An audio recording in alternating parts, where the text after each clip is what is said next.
Good day, Sam Stouros from connectedcar.ca here. Today, just wanted maybe a lesson on fixing a tire with a nail in it. I've had this issue started yesterday with the tire going low and diagnosed it, so I want to pass along what I can teach you. Okay, the tire has been removed. This is a 1990 Miata MX-5. As you can see, there's the passenger side front tire, or front rim with the tire removed.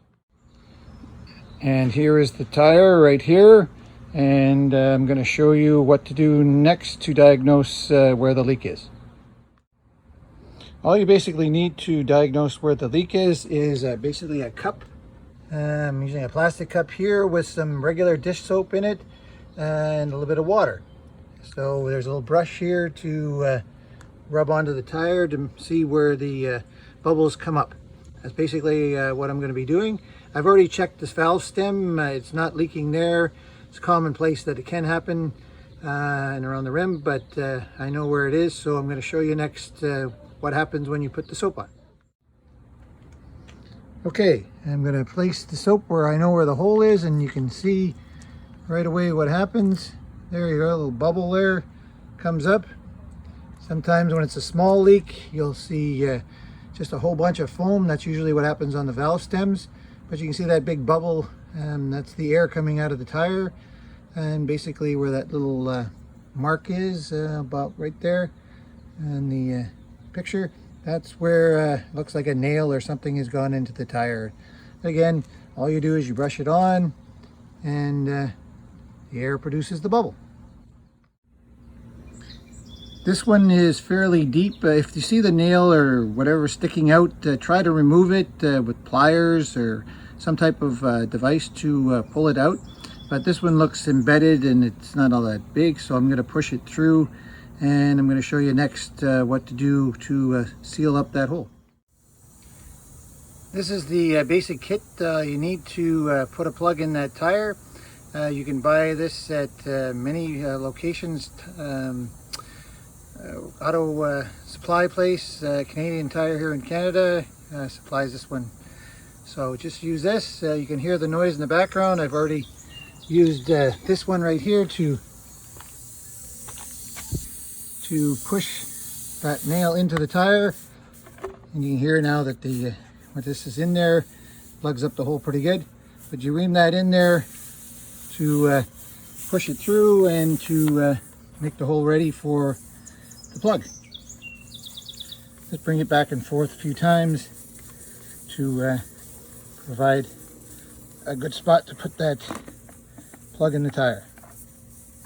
You can use with the patching system. It is better. I'm not going to disagree that patching it from the inside with a plug is better, but from my experience over, I guess it would be 40 years of tires, this works fine. As long as, again, it's in the tread, not on the sidewall. Don't use plugs or anything to fix a tire if it's got a sidewall leak. But this will work just fine and work just fine. So the reaming tool is still inside the tire, but right now I'm going to put the plug onto the inserting tool. You can see it there. It's about halfway between.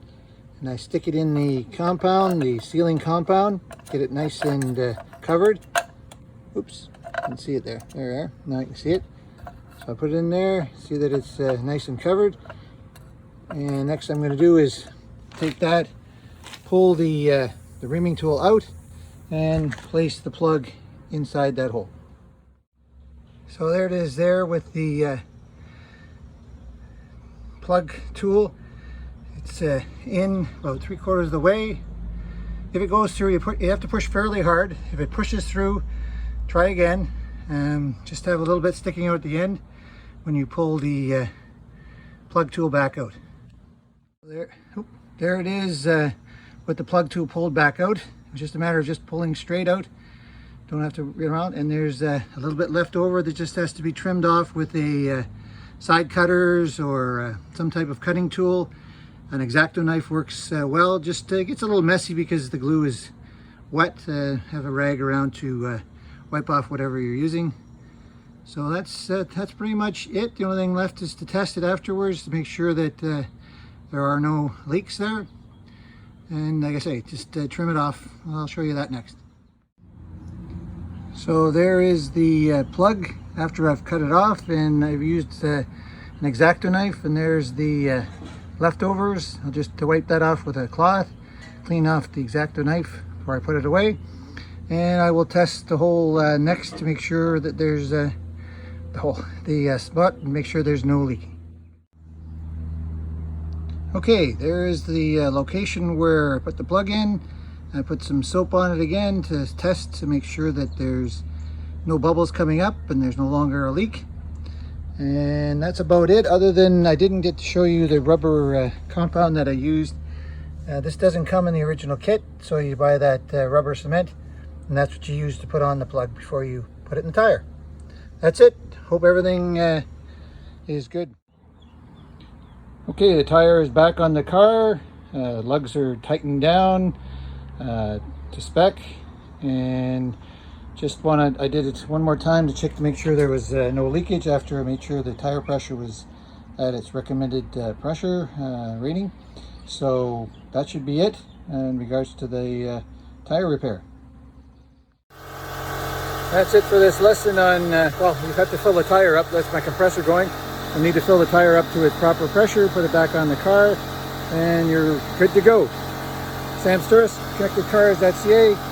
Today's mobile electronics without the cost of a new vehicle, and much more.